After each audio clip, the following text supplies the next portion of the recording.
Welcome to the Voice of Retail for the week of March 18th, 2019. I'm your host, Michael LeBlanc, and this podcast is brought to you in conjunction with Retail Council of Canada and sponsored by Stream Commerce, North America's fastest-growing Shopify Plus agency. Learn more at streamcommerce.com.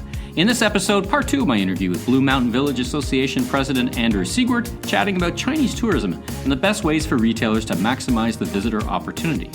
Plus, an exclusive interview with Rent Frock Repeat President, co-founder Kristy Wieber, with groundbreaking news on her pivot for this multiple award-winning e-commerce site. Then I'll cover off top retail news of the week, including DSW name change and Canadian expansion, the run-up to April 1st Retail Cannabis Launch Day in Ontario, a new miracle on 34th Street, and Dollar General's big U.S. expansion as the bi-farcation of retail continues. But first, let's listen now to my interview with Andrew and then Kristy. You mentioned China, so let's talk about not only is experience important in retail, but so is traffic. So in your world, let's talk about, I know at Blue Mountain Village, just people who live there have condos, but I imagine a lot of what you do is driven by tourist traffic. And of course, 100%. There's a deep connection between tourism and retail. So I wanted to explore that particularly. Sure. And why don't we start out? I want to get to talking about China because there's just so vitally important that tourism market, as you've already mentioned. But what are some of the other overall trends that you're seeing? And then we can spend some time talking about the Chinese tourism market specifically. Sure. You like overall tourism trends. Sure. Yeah. I mean, much like retail, experiences really drive and the experiential component. And so that, in our world translates to things like attractions, but even a retail store in a tourism destination has to offer something more elevated in order to really get someone to come in and buy. And visitors, when they go to those destinations, they expect it. Tourists are doing a lot less planning upfront today than they did even 5 years ago. I can tell you, I will, on occasion, I will work our guest services info booth right in the middle of the village. And I love to do it because I get really good insights on what people are looking for. And I can't tell you how many people come up and will say, "Good afternoon, I just arrived. I don't know what to do." And if you think about, 5 years ago, people would be very prepared. But that trend also... That's so interesting because... I would have almost expected the inverse because you've got so much. You get so much access, whether it's guidebooks or whether you've got the internet. Apps, that maybe mobile for sure. Well, and I think because those tools are so readily available, people just go, "Well, I'll figure it out when I get there." But the interesting thing is, we are investing a lot in technology and a lot in mobile-driven strategies to connect visitors to the experiences they want. But at the end of the day, when there's a little booth and a person there, it's incredible to watch how many people will leverage that channel as well. But, it's interesting. So connected to that trend, more fully independent traveling versus packages is becoming the norm. So again, in the past, a lot of people would go in advance, they would pre-prepare, they would get that package that would get them their transportation, their hotels, they would have all the different things that they would see and do all in one package. Some wholesaler or operator would sell it to them and away they go. Much more popular today is independent free spirit travel. And people are very comfortable to be less prepared, but they really want to do things on their own and they want to be explorers. And as a result of that, they really want people to help them along the way. So that's kind of an interesting dynamic. Food and culinary are massive drivers. They're just huge. And I think it relates a lot to, it tells the story of the culture of a destination and of an environment.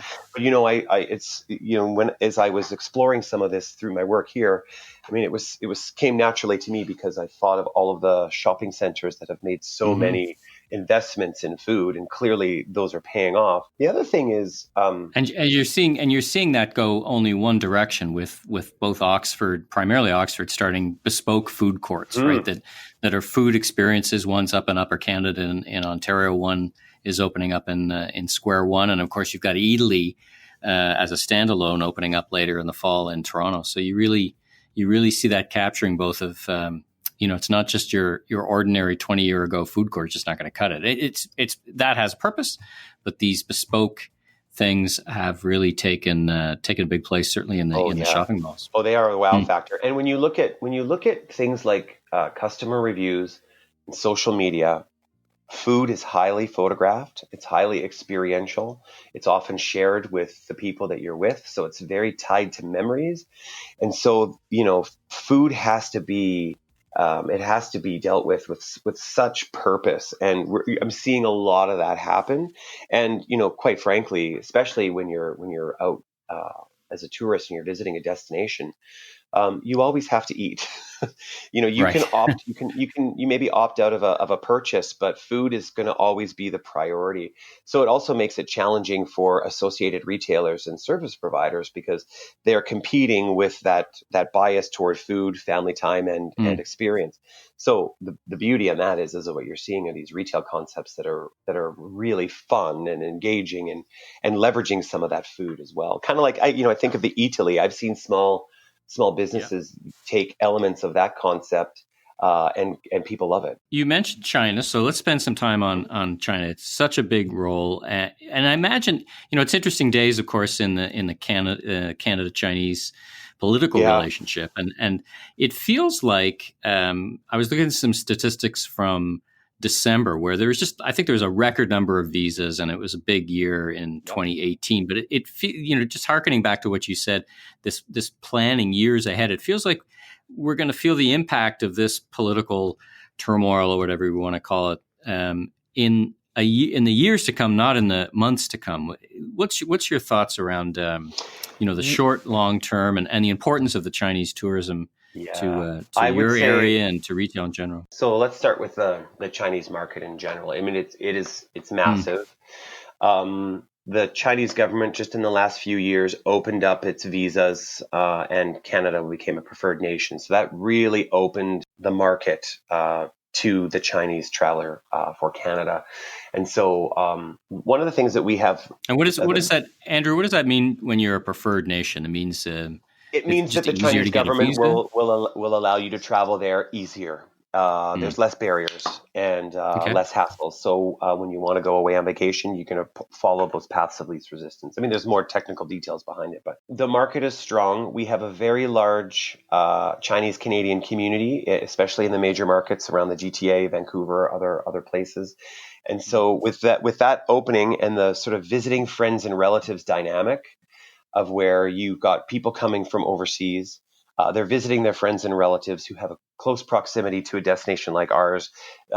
So one visit from overseas is actually generating a whole family coming to visit and spend time together. A very high spend, very oriented toward orientation, very technologically driven, and also very comfortable independent travelers and adventurous travelers. So all of those demographics and psychographics, lend well to the market working. And so we have been working with both Destination Ontario and Destination Canada for a number of years. We're very fortunate in tourism because there are both provincial across the country and federal agencies that are dedicated to helping to seed future market growth. And so we collaborate very closely with those entities, and they've done a lot of the lion's share of the work to cultivate the markets in China or South Asia or other places. So we can, again, tourism is very collaborative. We do that, as a country. I think that the impacts of what we're experiencing right now ultimately will be, short-lived. They probably won't be a long-term impact. There may be a few decisions put on hold while there's a bit of uncertainty, but Canada is such a favored destination, and we have such a large Chinese Canadian population that I think those intersections are going to stay strong. I mean, when you look at the Yorkdale and how Yorkdale has cultivated the Chinese visitor from everything from assortment to their early adopting of Union Pay and other payment methods. I was reading this article that talks about China is the world's biggest spender in international tourism, and a lot of that is purchases made and then brought back home. But even that apparently is changing a little bit. That it's this yin and yang, so to speak, opportunity where retailers are realizing that there's a big market in China, but some of that's already being served by Chinese tourists buying here and bringing home. So I'm not sure it's going to be. I don't know. What do you have? You talked to any of your local merchants about that? What's your experience? I would say that it's definitely a market that while they are visiting, they will make purchases. Often it's to complement the activities and experiences that they are engaging in. And that, when we talk a little bit about tourism and retail and how they kind of work together, I mean, one of the big things is that visitors spend in a number of different ways. So I'll give you an example. You'll have a family. Our Learn to Ski programs are very heavily used, and a lot of visitors and a lot of international visitors love them, and new Canadians too. Actually, it's a great piece of Canadiana to get on skis, get a lesson, and experience it. So you'll have a family from China who will come and visit. They will absolutely stay at a very nice hotel. The whole family is going to engage in the activity, and while they're there, they're going to look for the accessories that will complement that. So perhaps it might be buying a pair of sunglasses that they need, or toques, or mitts, or ski outfits. So I think there's a connection to the experiences that they're looking for, and then the associated purchases that might go along with them. And I think that link between why they're visiting and why we're here, and what we could be sold to help them elevate that experience is probably the trick. Do you have any tips for retailers anywhere in the country, whether it's small retailers or otherwise, around how best to serve the tourist, not just Chinese tourists, but the general tourist who arrives? You've already highlighted some great trends that can work their way into a merchandising strategy. But anything you've seen that really jumps out at you that does it really well in your community or any other communities? I had this really interesting experience. I went to Tofino, which is on Vancouver Island, last fall. And it was interesting to me that, I don't know if you've ever been there, but it's one of the most magical places in the country by far. And what I found really interesting as a visitor is I did a fair bit of shopping. I'm still supporting our members. I still call them our members across the country. One of the things that they did there that really impressed me was wherever I went, most of the stores that I went to, they had this really grassroots and authentic referral culture built. So the associates in all of the businesses, they asked really good probing questions. Where are you visiting from? You're a tourist. And then they made very, very personal referrals and recommendations to different attractions and stores and restaurants. And they did it in such a way that I, as a tourist, you just felt like, wow, these people are taking care of me and I'm getting an insider tip. And in some cases, I'm being told, go talk to this individual who will really help you out. And as a visitor, I found that to be a very smart strategy for all of the stores and restaurants. Because what they were doing was they were helping to make referrals, increase the spend, and sort of spread us around. And knowing what I know about the challenges of that destination, where they have very high peaks, sometimes traffic can be a problem. So there's a lot of strategy I know that went in behind that from the folks at Tourism Tofino and all the operators, but it came off as very authentic and a value-added service when I was shopping. And as a tourist, that really stood out to me. And that's one of the best practices that I've picked up on lately that I've been impressed with. The other one I would say is, and it goes back to the retail fundamentals, is as frictionless as you can be, the better. So if you've got high visitation from Asia, make sure you've got the payment gateways that they're looking for. There's lots of stats that can show that your sales will lift if you've got that kind of access. I have independent merchants here who take all forms of pay that Chinese visitors would use.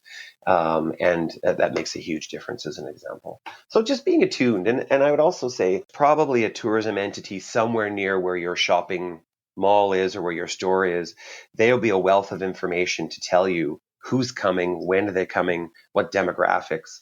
So, get those tourism entities out there to share that data with you. And then that'll help you, I think, even refine your approach even more. Well, listen, it's been great. I love the way we ended, kind of as this community of interest is kind of the way we began, from combining store traffic measurements to a referral program that kind of builds into a community of interest, but still, works for everyone. It's a really great group of strategies. So I wanted to thank you for joining me on The Voice of Retail. And I wanted to thank you. We worked together for a couple of years. I learned so much about how to work with members and really how to run a great event. So I wanted to thank you for that. I actually think of you often because you left a pair of dress pants here and they seem to follow. Yeah, they seem to follow me somehow from office to office. I'm staring at them right now. I've moved offices 6 times, but somehow somehow they find their way here. So if you're looking for a nice, snappy pair of brown dress pants, we have them. Oh, wow. And I was going to say, Michael, I'm a big fan of this podcast, and I think what you and Deanne and the team are doing to leverage these different mediums to connect to members, I think it's wonderful, and I'm such a proud member. We are a member of the association. I leverage the resources all the time, and my last point would be to anyone listening, make sure you're getting every bit of juice out of this membership that you can, because there is so much value in it. What a great way to end. Listen, we'll have you back on. Great conversation. I'm going to hold those pants hostage so you come and visit the folks at RCC next time you're in town. And until we see each other again, have a great week. It's a busy week ahead. And thanks again for joining me. Thank you so much. Take care, Michael. Hi, this is Jackie Ross from J. Ross Retail Recruiters. Join me and the leaders from the Canadian retail cannabis industry at the Retail Council of Canada Cannabis Summit, March 26th in Toronto. You'll hear from executives from Westleaf, Cannabis New Brunswick, High Tide Ventures, Mihi Cannabis, and Fire and Flower.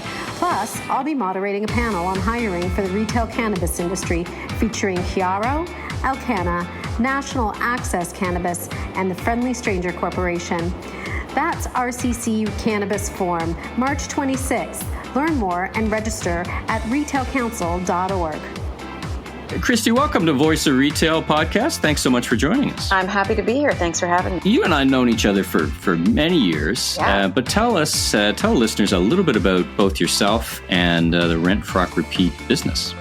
Well, I actually came to Canada 20 years ago, believe it or not, and moved from Washington State.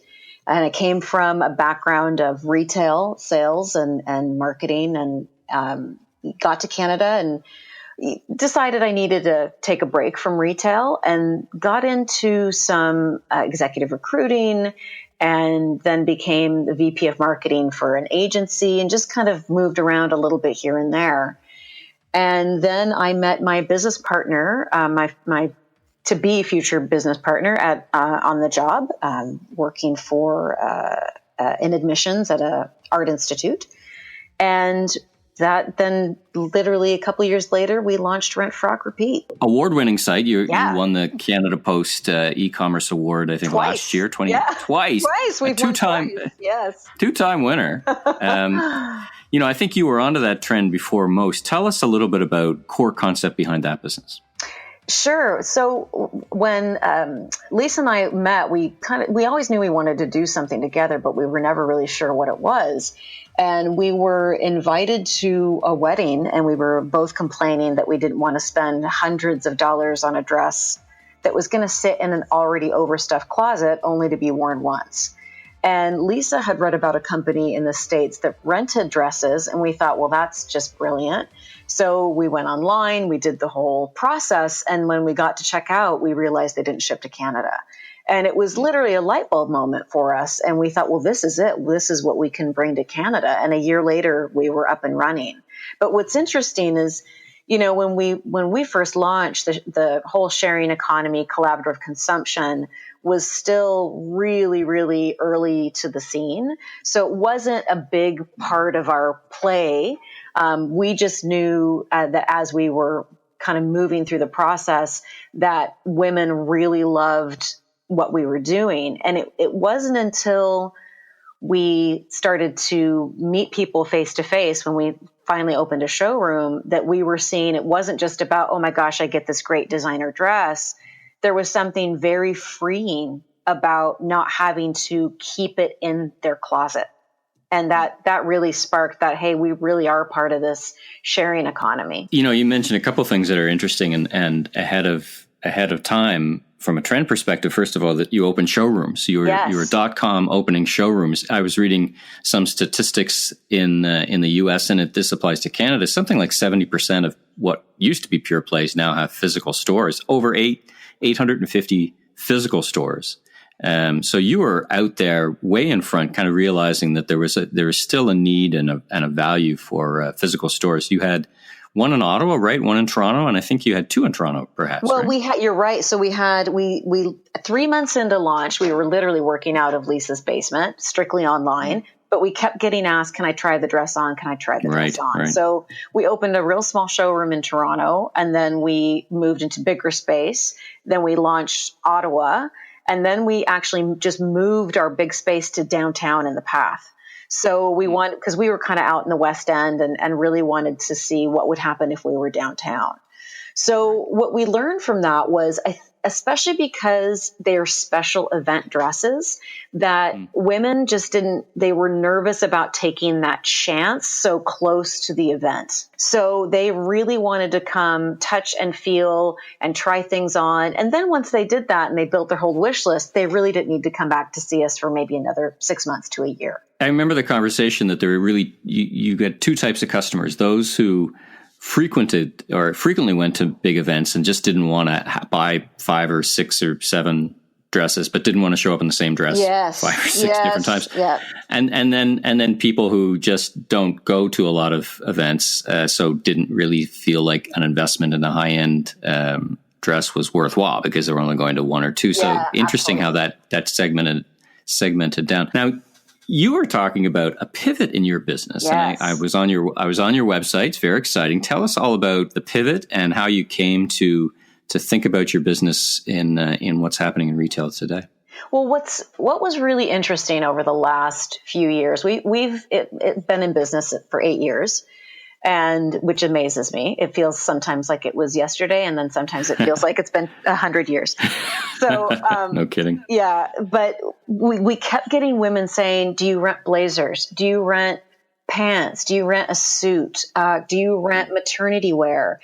And we just started to see, while that was happening, we started to see a lot more rental companies on the scene. So we knew that this was becoming not just, we were going to be the lone ones kind of holding the fort down. We saw that it was starting to be something that was more widely accepted. Because when we first were on the scene, there was a lot of education that had to happen. But as you were a real evangelist, right? I remember, on your behalf explaining it to people, and at first they tell me I'm going to rent a dress. And yes. So you were an early evangelist of what is now the sharing economy. Yeah, right? it's so true. And we learned so much from that. And I think what's happened is, I don't want to toot our horn, but we really paved the way in Canada for other people to start doing this. And now we're seeing it all over. So we were kind of keeping our eye on that and thinking, hey, there's more here than just dresses. And we looked at the way our model worked, and we thought there's a better way that we can do this, and a way that we can obviously grow our business, but also answer our customers' demand. And while we were doing that, we were noticing that in the US, the 2 big players, Rent the Runway and Gwynnie B, went to that model. So they went to a subscription. Rent the Runway does. They still do single use, but they also do a monthly subscription and of rental. There's lots of subscription boxes out there, but I think the challenge, there's a bunch of those. I was going to say, what's the difference between your like a Stitch Fix, which is kind of probably the preeminent monthly subscription service, or Rundle, as Scott Galloway likes to call it, a revenue bundle. What's the difference between what you're thinking about and a Stitch Fix type model? That's a great question. And what we really were looking at was, we're still rental. So with other companies that you're hanging on to things, certainly you could send something back if you didn't like it, but it's really, you're just accumulating. And there gets to a point where you're like, I have hit maximum capacity in my closet and what I want, where we're saying you can get your box and you can say, okay, I want 4 pieces and I want it to be a blazer, a dress, pants, and a blouse. And you can wear them for the month. And if you really love something, you really love it, then you can buy it. But you don't feel it. And then you're like, okay, well, I'll just send these back. I'll get new stuff next month. So it allows you to still have that, fulfill that desire sometimes to own things, but you don't have to own everything. And you can just own the pieces that you feel like, okay, these are the pieces I'll use over and over again. But gosh, I wore this for 2 weeks. Everyone saw me in this really bold blazer. I'm going to send that back and get something different. It makes me laugh because as you know, I was at the Shopping Channel for many years, and like many apparel online retailers, you had what we called the rental program, where customers would buy something, wear it, and then return it. Yes. you're like a legitimized, less fraudulent version of not less, but totally version. Yes. I mean, it's a great idea because it is a behavior for some, and of course, it's interesting that if you love a piece, you buy it, but otherwise you just keep changing up your looks. It's a really interesting model. And I love that you brought the returns up, because that's such a piece for the retailers. I think what's interesting is that we can provide a solution for consumers and a solution for retailers, because I was just reading a Forbes article that Steve Dennis had written about the ticking time bomb of e-commerce returns. And another one said, we've created a monster retail's growing return problem. And we can be that outlet for retailers to say, gosh, this particular item seems to be return heavy. Why don't we, use Rent Frock Repeat and still, get the money that we want, but we're not facing the reverse logistics and all the issues. And it's also a good way for them, especially brands that don't want to continue to mark down their items, their inventory, because they feel it dilutes the brand. We can be that solution for retailers if they have merchandise that they're like, hey, I don't want to mark this down, but I want to still get it to consumers. We can be a platform for that as well. From your perspective, the model is like a closed loop. You send out a box of product. It's wonderful product. Some is kept, some is returned. What happens to the returned product? Just like it would with our regular rental process. It goes through inspection, cleaning, goes through that. If it needs repairs, we would handle any repairs, and goes back into the system until we get to that point where we feel like, okay, it's no longer rentable. And maybe at that point we can either sell it at a discounted rate or return to vendor, or do some other things that we can do with that. Another facet that comes to mind is, and you brought it up, is for brands who want to sample and test product and just promote product that they can suddenly have a lot of brand or fashion or look out in the market. That's an interesting angle as well. Yeah, there's some brands that are hesitant, especially to dip their toe in Canada because they don't know, and this is such a great way for them to do that without having to get a store or worry about the whole shipping across the border process. And it really is a great way for brands to test the market and to reach a new customer as well. I guess one of their metrics would be how many are purchased and how many are returned in the flow. And that's so smart. The other thing I was going to say, Michael, is that one of the things we can offer that brands that they don't really have access to is all the data behind the fit.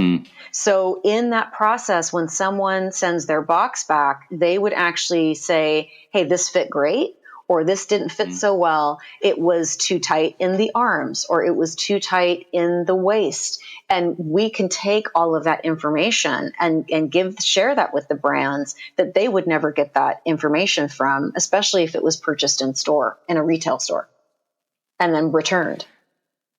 Well, this is all very exciting. Yeah. By the way, I'm glad you mentioned Steve Dennis. He actually, late breaking news, we've just Retail Council of Canada signed Steve Dennis to be a keynote speaker at STORE that's amazing. Coming up in the summer. That's so great. I've got to know Steve actually on the circuit, so to speak. So we're in constant contact, and I thought he's very insightful and would be a great addition. So he'll be, in fact, I'll be interviewing him for a future edition of the Voice of Retail podcast, but a promotion, and we'll be talking about Shop Talk. So I'm glad you brought his name up. As always, you're right there leading at the forefront. So congratulations. So I had a few technical gremlins stepped over the last minute of my interview with Kristy, who tells us to watch out for the all-new Rent Frock Repeat coming this fall. I'll be welcoming her back and then giving us an update. We said our farewells, but like I said, technical gremlins stepped on the last minute of our interview. So now, jumping right into retail this week, a couple of big stories to start with. DSW is probably the biggest story in the news, certainly in Canada, where they're talking about expansion, they're talking about a name change. They had weaker than expected results on the U.S. side, but in Canada, it's full steam ahead. There's both this great article here from Retail Insider, Craig Patterson's Retail Insider, and there's also a video interview with Canadian president of the shoe company, Mary Turner, and she articulates really well the opportunity. And of course, the opportunity is being created in part from running a fantastic business, but also by the absence or the departure of Payless, who, interestingly, Mary Turner, and again, she's the president of the shoe company connected to DSW, which is changing their name, becomes an opportunity for them where they go and take the smaller market spaces that are being abandoned or left behind by Payless Shoes. So, good article there from Craig Patterson from Retail Insider, and great video from BNN. And many of these articles taken from what we'll talk about just now are taken from the companion piece, so to speak. The Retail This Week e-news comes out each and every week. I pull that together for Retail Council of Canada. It is a compendium of all the more most relevant stories in the media for the past week in retail. Other stories, and we're starting to see many more of them. I did actually a couple of interviews myself with Yahoo Finance and 680 News in Toronto and eMarketer and a couple other Winnipeg Free Press talking about cannabis. So it's a bit of a milestone coming up in the Canadian market. Actually, a fairly big milestone with the Ontario market opening up to bricks and mortar as of April 1st. That could be an entire podcast in and of itself. And in fact, next week, I'll be at the Retail Council of Canada's Retail Cannabis Summit or Forum. I keep calling it Summit, Symposium, Forum. I keep naming it different things, much to Michelle's frustration at Retail Council. But the net of that is we're going to be having some great conversations all about retail. And there is kind of a crescendo of information peaking about retail cannabis. So there's a story in National Post, Cannabis Cafe, a hazy relic, as marijuana's new retail paradigm takes over. So really, great picture here of Fire and Flower store where you can really see the difference. No surprise, as I make the point, or made the point today, it's no surprise there's more things in common with retail, cannabis retail, than there are things different from other retail. In other words, all the same opportunities and challenges and excitement from finding great people, finding great locations, building a compelling store. All these things hold true, and you can really kind of see that expressed in stores like several ones here, but this one imaged or a picture of Fire and Flower. I included an article from CBC about the premier in New Brunswick talking about plastic ban consultation days away. So I included this interestingly because in many municipalities they've tried and wanted to ban plastic bags. And Retail Council of Canada has kind of said, listen, if we're going to do that, let's do that on a provincial-wide basis, because the patchwork of municipality to municipality is very difficult to deal with and costly. So it's just an interesting article about we'd rather see the province in that case move than a patchwork of municipalities. So that from CBC. There's also, let's see what else. We've got an article from over to the U.S. We're talking about Miracle on 34th Street. So I mentioned last week we were talking about the whole new Hudson Yards. And this from the Robin Report. Good article from David Katz, a really insightful individual that I've met down in the U.S., and I read anything or consume anything he writes. He's so smart. And he just talks about how, again, it's not a slam dunk that Hudson Yards is going to be a success. Certainly got a lot of press. It's big. It's audacious. 1 million square feet of retail alone. Is it, as they say, underserved or a small addressable market? It is the first indoor mall, practically speaking, on the island of Manhattan. My theory and Craig Patterson and I talked about this in an earlier podcast, is generally it may not be net incremental, notwithstanding the Neiman Marcus that's open there that is the first one in Manhattan. It might just pull a lot of real estate from other parts of New York City. And what's interesting about that, both, just as it reconfigures Manhattan from a retail perspective, but also from a taxpayer perspective, they received something like $6 billion worth of taxpayers' benefits, compared to Amazon, 2-3 times the amount, including an entire $2 billion to extend, I think it was Line 7 of the New York City subway to the Hudson Yards. So I think we'll be talking about Hudson Yards on and off for many, many months as it continues to grow. I mentioned the bifurcation of retail. So Dollar General is opening 975 stores in fiscal 19. So you really can kind of see their net sales increased 8.5% to $6 billion. Really, this from Progressive Grocer, this is a really big growth in the dollar store category. We continue to see that. And on a broader basis, I was looking at some numbers that talked about the number of stores closing. Of course, probably the biggest one so far in 2019, I guess, would be Payless. There's a lot of kind of like 2,000 stores. But net, there's 2,000 stores net over and above what's closing, opening. And, here we have 975 stores opening from Dollar General. Now, that does point to this bifurcation, right? So interesting. Together, you've got Neiman Marcus, which is the top luxury brand department store in the U.S., opening a store, and you've got Dollar General opening up a lot of stores. So it's interesting to see that kind of bifurcation happening or unfolding right in front of us. Another good article from The Atlantic, long article on why urban millennials love Uniqlo. So a good article. They posit, can Uniqlo inherit the Gap's empire without repeating its mistakes? So that's a really good article to read. And from CNN, thanks Marie Kondo, the resale market is becoming bigger than fast fashion. So interesting. This is from, you've got sites like Trend Trunk in the U.S. where the resale consumer is no longer a niche group, it's everyone. A little bit kind of connected to what Kristy was saying with the rental market.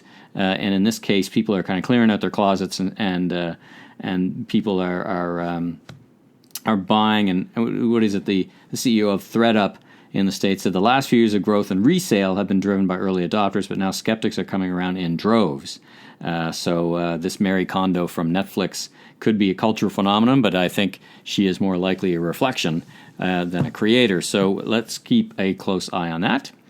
From CNN, Amazon gets an edge with secret squad of PhD economists. So like any other week, there's about 10 interesting Amazon stories, everything from continuing reverberations of the changes that's made in the marketplace, all kinds of different stories. But this one, I picked this one out.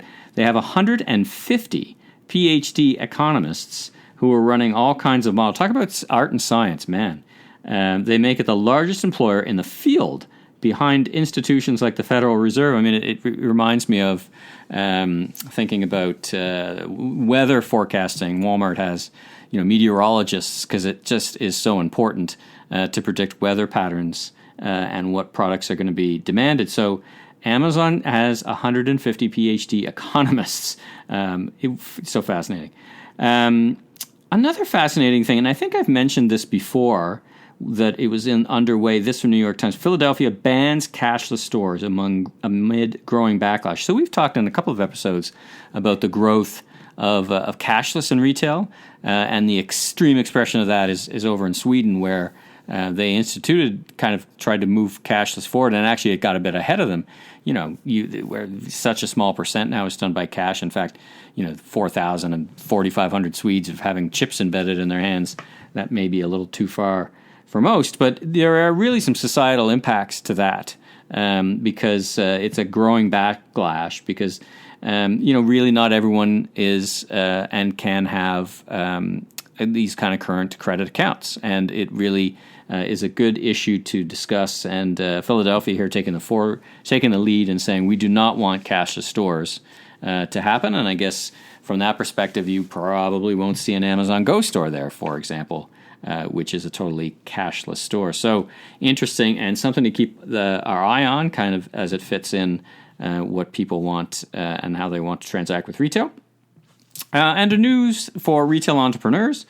Great story here. Vancouver cannabis retail is vying for early markets. So the Vancouver market, like I think Ontario will in the fullness of time, evolve to. And the cannabis space is and will be a market of entrepreneurs. So the Donnelly Group and City Cannabis starting some interesting concepts. Get a little bit of buzz in the market because I think one of the concepts' name was the hobo cannabis, which was seen as somewhat a odd choice, to say the least, of a name. Actually, Doug Stevens and I were talking about that at a Microsoft event, just in passing. We just chatted quickly, and we were talking about cannabis, and he brought that up, and we both kind of shook our heads and went, okay, maybe it's the unique culture, but it does still sound like a strange name choice.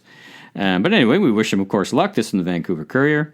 And then from CBC, a great fun story for the past, present, and future for sale at the Villeray shop. So it's a neat interview from CBC. And in fact, there's a video with the future owner, Sylvain Morin. And watch that, because it's really interesting, his perspective on the, you wouldn't call it a knick-knack store, but it's certainly a unique store. So that's really worth a watch, or both a watch and a read. In less than positive news, in the small area Ontario retailer Green Earth is going out of business, closing all of its 29 locations, mostly B-mall-based locations. Green Earth had a mix of interesting product, and I guess the formula just unfortunately wasn't working for them, so closing 29 stores. This is from the CBC. Big news in the marketing space, or unified commerce. Instagram now will let you buy products directly from the app. This is from Recode that was in many stories. So this is kind of a breakthrough, right? So taking the visual, it used to be a visual step where you would see something on Instagram on a hosted page and having to go from there to the retailer's website and transact there. This is going to be done within the app. So this could change a lot of things. It's pretty interesting. So pay attention to that, I would say, if you're in marketing. All right, well, that's a wrap on this edition of The Voice of Retail. If you like this podcast, you can subscribe on iTunes or your favorite podcast platform. Be sure and tell your friends about the podcast, The Voice of Retail. I'm Michael LeBlanc, founder and president of LeBlanc Company, and you can learn more about me on www.meleblanc.co, or, of course, look for me on LinkedIn. Join me again next week for highlights from the RCC Retail Cannabis Conference that's happening next week. Tickets still available, by the way. And an interview with Andy Palelas, the Chief Revenue Officer, High Tide Ventures. So until then, have a great week.